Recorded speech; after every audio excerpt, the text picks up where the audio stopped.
लाहौर पहुंचे मध्य प्रदेश के पूर्व मुख्यमंत्री दिग्विजय सिंह ने लाहौर विधायक डॉक्टर गोविंद सिंह की निवास पर आयोजित प्रेस वार्ता में भाजपा पर जमकर निशाना साधा। आगे सीधे चलते हैं, सीधे बात है, प्रेस वार्ता में पहुंचे दिग्विजय सिंह जी। गरीब के साथ थे, हैं और रहेंगे। किसान और मजदूर के साथ थे, हैं और रहेंगे। और इस समय गरीब दुखी है, तबाही हो चुकी है इस बाढ़ की वजह से। लोगों के मकान नष्ट हो गए हैं, फसल नष्ट हो गई है, लोग बेरोजगार हो रहे हैं। उनकी लड़ाई हम लोग लड़ेंगे। प्रशासन निष्क्रिय रहा है, अभी कुछ 2-3 दिन से सक्रिय जरूर हुआ है।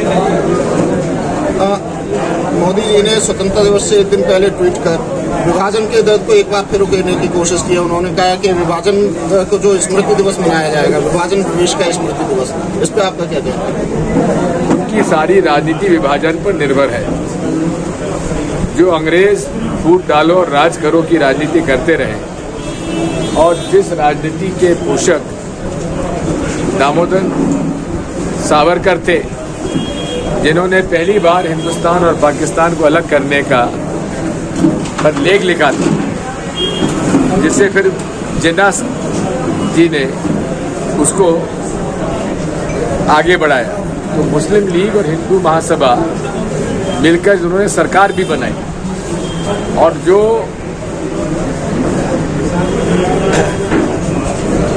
मुस्लिम लीग ने अपने संगठन में वर्किंग कमेटी में देश के विभाजन का प्रस्ताव पास किया था और जिस आदमी ने पेश किया था उसके मुख्यमंत्री के नीचे श्यामा प्रसाद मुखर्जी ने शपथ ली थी मंत्री पद। तो ये पूरे तरीके से विभाजन की राजनीति करते आए हैं।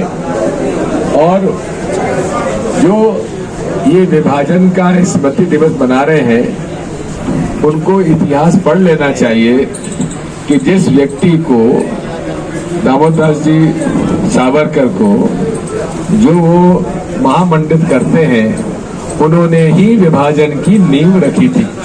उन्होंने कहा कि ये दुर्भावना वैमनस्यता, इसको दूर करने के आप प्रयास करेंगे। इससे जब तक आप गोधरा के दंगे, गुजरात के दंगे और आपके कार्यकाल में हो रहे अल्पसंख्यक समुदाय पर अन्याय और अत्याचार पर आप रोक नहीं लगाएंगे, तब तक ये केवल आपका कथन ही कथन है। क्योंकि भाजपा जो है उसका हाल ये है, मुंह पे राम बगल में छुरी, ये उनका दोहरा चेहरा है। भाई साहब, आज लाल किले की प्राचीर से उन्होंने एक बयान जारी किया है कि कांग्रेस विधानसभा नहीं चलने दे रही है, हम विधायक ब्रेक लाना चाहते हैं कि शराब को लेकर के जो जहरीली शराब बिक रही है, लेकिन कांग्रेस नहीं लाना चाहती। जहरीली शराब को कौन आगे बढ़ा रहा है? जबकि जहरीली भदौरिया गांव में 2 बार शराब पकड़ी गई। इस बात को ऐसा है, महीने बंधे हुए हैं थाने से लेकर और मुख्यमंत्री तक, जिसमें अजीत भदौरिया भी शायद शामिल हो सकते हैं। जब उनके खुद के इलाके में जहरीली शराब बन रही है, पकड़ी जा रही है, तो क्या कहेंगे? जहरीली शराब का कानून जैसा डॉक्टर साहब बता रहे हैं, लाए कहाँ वो? झूठ बोलते हैं। उनका ठीकरा सीधा कांग्रेस पे फोड़ रहे हैं कि ना तो लोकसभा चलने दी है, ना विधानसभा कांग्रेस ने। एक बात बताइए, विधानसभा 3 दिन के लिए थी, 9, 10, 11, 12, 4 दिन। 9 तारीख को तो श्रद्धांजलि सभा में स्थगित हो गई, तो 3 दिन हुए, 10, 11, 12। इन्होंने तो 4 घंटे भी नहीं चलने दी। दूसरी बात, संसद का सवाल है, लोकतंत्र का मंदिर, जिसे खुद नरेंद्र मोदी जी जब प्रधानमंत्री बने तो उन्होंने सीढ़ियों पर माथा टेका, संविधान पर माथा टेका। हम लोगों की क्या मांग थी? महंगाई पे चर्चा कराइए, बेरोजगारी पे चर्चा कराइए, राफेल पे चर्चा कराइए, आंतरिक सुरक्षा पे चर्चा कराइए। आंतरिक सुरक्षा और पैकेज से साथ जुड़ा हुआ है। इन 4 मुद्दों पर हम चर्चा कराना चाहते, किसानों के मुद्दे पे चर्चा चाहते थे, किसान बिलों के। जब चर्चा आप स्वीकार नहीं करोगे तो हम लोग क्या करें? संसद चलाने की जवाबदारी अध्यक्ष की होती है, चेयरमैन की होती है, डिप्टी चेयरमैन, डिप्टी स्पीकर की होती है, सत्ता पक्ष की होती है, लीडर ऑफ द हाउस की होती है और लीडर ऑफ ऑपोजिशन की होती है। जब लीडर ऑफ ऑपोजिशन को आप सुनने तैयार नहीं है, उससे आप बात नहीं करेंगे तो क्या होगा? सड़कों पे उतरेंगे, लड़ेंगे और जीतेंगे। सर, कोरोना काल में कोरोना महामारी के चलते हुए शिक्षा विभाग पूरी तरह से प्रभावित हुआ है। छोटे बच्चों की पढ़ाई पूरी चौपट की जा रही है, इसके बारे में आप क्या कहेंगे? पहली बात तो ये है कि शिक्षकों को सरकारी कामों में लगाया गया और लगभग 70 से 80 शिक्षक कोरोना की ड्यूटी करते हुए कोरोना से उनका ध्यान दिया। उन्हें 50 लाख देने का वादा था।